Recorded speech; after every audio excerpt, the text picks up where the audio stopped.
Hey, welcome back to the Montreal Man Show. I am your host, Joseph, and I know it's been a couple of weeks. I'm sorry. I've been working. That's the reality of life.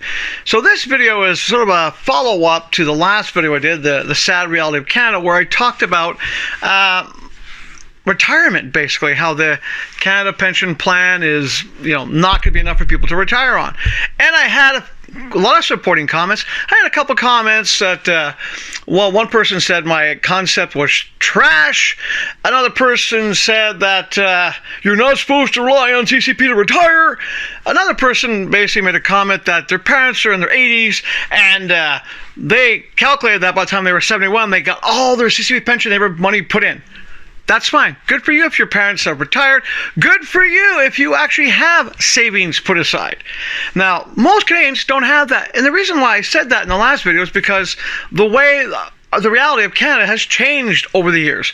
For example, my mother, when she was 65, was able to retire on her pension. Housing costs were a lot more affordable back then, so were food costs and everything else. Most people, especially since the 90s, have noticed an increase in housing rising to such a point where they talk about it on the news, that very few people can afford houses now. It's going to become generational houses again. And for those people out there who say, well, you should have invested in RSP, more and more Canadians are living paycheck to paycheck. More and more Canadians are having to rely on juggling their bills. Like, I'll pay heat this month, I'll pay electric bill this month. And if you don't believe me, just look at the fact that over, say, the past 5 years, more and more Canadians are relying on food banks to get nourishment. So that's my response to that. To you naysayers, you're lucky. Congratulations. Most of us Canadians don't have that anymore. I had savings when I was married. It was great. 2 incomes. We had savings. 1 income. At the time, my wife basically became very ill, disabled. Wow. 2 incomes to 1. And of course, those savings dwindle. And that's happened to a lot of Canadians. Look at the pandemic alone. That happened to a lot of Canadians. But that's my response to the comments. But one person who watched my video, actually saw me on the street, said, hey, I really like it, but it wouldn't really work, would it? And they want to know how my plan of giving every Canadian from, say, 21 to 65, 70, $1 million one time only. So I'm going to go into details for it. And I do challenge, here's a challenge, to any media company in Canada, CBC, CTV, any media company in Canada, have me on your show. Have me talk about this so that you can actually get it to a wider member audience. And also, challenge to any elected politician. You tell me why my idea wouldn't work. I'd love to hear it. Or tell me why you would support my idea. So as I said in the last video, I think every Canadian citizen, because there's only 40 million plus of us, every Canadian from 21 all the way up to 65, 70 should get a one-time payment of $1 million. But this is how it would work. Because just giving someone $1 million is not going to solve the equation. I think that's where some of the confusion was, where people thought, oh, give a Canadian $1 million. No. To solve the retirement issue, and also to help our economy, because that's the side benefit of my plan. It would help people be able to retire. It would also help the economy. So this is how it would work. If you're 21 to 30, you get $1 million. However, there's a caveat. There's a catch. You have to invest 90% of that $1 million into a retirement savings plan. The other 10% you could use to invest in property, education, or a business. Okay, I'll continue. You're 30 to 40. You get 80% of that $1 million you have to invest in a retirement savings plan. The other 20% you could invest, for example, in a business or property like a home. You might also want to go back to school. If you can see where this is going, 40 to 50, you put 70% into a retirement savings plan. The other 30%, property, business, invest it that way.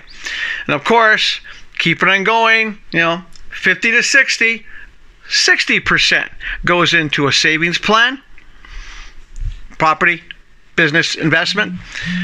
And if you're between 60 and 65 and 70, well, 50% goes into retirement savings plan. The other 50%, you would most likely use it to basically purchase property, a home, or open a business. Now, the reason why I would do it that way is several reasons. But number one, First of all, when the Canadian economy has people buying property, investing in property, that makes for a growth in industry. In the past, if you've noticed it, when construction is busy building new houses, well, a few things happen. The economy does better because you have people investing in Canada. You have people investing in property, which also lowers the cost of housing. If more houses are being built, houses that exist now will drop a little bit, making them more affordable. Also, it also means that there'll be people who now go from renting monthly to basically going from renting to owning property. In other words, they move out of a rental unit to go into our own unit, where they'll be paying taxes, mortgage, and of course, they'll also be paying, whatever city levies and so forth they have. But that also frees up rental spaces for people who just choose to rent. Say, for example, you're in your 20s, you get that $1 million. You put that 90% aside in a savings plan. You use the other 10% to start a business. Well, guess what? You still need to rent. You still need a place to live. And that's why that would help the economy. People can afford housing, down payments on houses, condos. Construction market has to build more to meet the demand now. The cost of those things come down, which is good for the economy. And the other thing that's good about it as well, it's good for business, because if they're building houses or building condos, well, all of a sudden all the companies that supply material for that have more business. You have more people working to do those. More work for plumbers, electricians, everything else. It basically helps the economy. Another thing about this as well, think about it. If people start their own business, they're going to leave the job they're at now, which opens that job for somebody else, and they might be hiring people to work in that business. Also, good for the economy. Good for the Canadian people to invest in their own country. And I also think that, when I look at this, for example, I was reading that they're planning on spending $350 million of new and additional humanitarian assistance over the next 2 years, between 2024 and 2025. That is $150 million more than they originally had, and $200 million more than they planned. This is, after all, keep in mind, in 2022 and 2023, now that the budgets have been out, the Canadian government spent $15.5 billion on foreign aid. So yes, my idea is for domestic aid. You take $40 million out of $15.5 billion, and you literally say, okay, we're going to do this plan, domestic aid, get every Canadian between 21 and 70 $1 million so they can invest in housing, property, business, or education. Now, another thing that would benefit from this also is, if you're turning 60, well, you have money to retire now. You retiring opens up a position for someone else to get. If you wait till 65, same thing. You retire at 65, you leave your job, that leaves a new job for someone else to get. You're basically stimulating the job market by having people retire. Because right now, more and more Canadians won't be retiring. And not because they want to keep working, it's because they can't afford it. So yes, it's a very drastic change in politics of helping Canadians first, domestic aid, taking a bit of money out of that, foreign aid. But then again, this is the government that's spending, was it $1.3 billion on increasing our security with the border, the states? So if we have that kind of money, we should be able to do this where we say, hey, $40 million, we're going to give people between 21 and 70 $1 million one time to invest. And if you're wondering, well, how would they be able to check up on it? You do taxes, don't you? Every time you file your tax, so say for example in 2026 they do this program. Every Canadian gets $1 million between 21 and 70. Well, in 2027 you do your taxes, you have to prove that you invested the money in RSP. And you have to prove that you invested in either school, property, or something else. And if you don't, well, guess what? You owe the money back. So say, for example, someone in their 30s, they only put 50% of that $1 million in RSP, and they only spend maybe 30% on a house. That other 20%, you now owe. In other words, it's the incentive to actually follow the rules. And if you don't, if say, for example, you're 21, you get $1 million and you blow it on something stupid, well, you will owe that money and you'll never be eligible to get that money. Think about it. It's something that can be enforced by the CRA. When they do income tax, every year they can check, okay, he's got this, he's got this, he's got that. Oh, wait, hold on. And they could basically imply those penalties to you. I know it's a crazy solution, but it is a solution to the CCP problem. This way, everyone would have a proper retirement pension. And I'll be doing some more solutions as well down the road when I have time to film. But until then, like I said, it's about time we have a political party that supports Canadian, Le Bloc Canada, the Canada Bloc, or just some politicians who are willing to take that chance and say, hey, that's a good idea. Let's push this through so we could do that.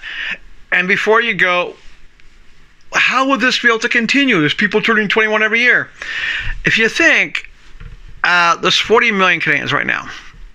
You take 40 million out of, say, the 2026 budget, put it aside. How many Canadians are actually, like, under the age of 20 right now? Okay, so you can be able to take that part of that 40 million, put it aside, save it so that when they do turn. And I know eventually other people will be bored and they'll grow up. Well, we'll have money for it by then. But once again, I challenge any Canadian media outlet, I challenge any Canadian elected official to basically talk to me about this. And for those naysayers out there who don't like my idea, you can always opt out. I'm just saying, I'm trying to think of solutions to make Canada proud and to make Canada stable enough so people like you, me, and so many other Canadians can retire in comfort, at least in, satisfaction that they're not going to be kicked out of their house because they can't afford food. $1 million each Canadian, RSPs, CRA double checks the following year. It would solve so many problems and would be good for the economy. It would also make more people want to actually live and become Canadian. Think about it. But until next time, as I say on my other channel, do your best, of course, to stay healthy, both physically, mentally, and of course emotionally. You got to do your best to stay healthy. And when you do hit something in life that just makes you feel a bit better, even if it's just a thought, you got to do your best to stay happy. And even though our politicians drive us crazy, the economy is driving us crazy, we got a guy in the States who thinks that we're going to be the 51st state. He's got something to learn. But then again, the same guy thinks that Ukraine started the war. And yeah. So even though we have all that, you got to do your best, of course. Stay positive, and we will see you the next time I have time to film. Until then, take care of yourselves. And just think about it. Think about it. Domestic aid. Good concept. Would work in reality too.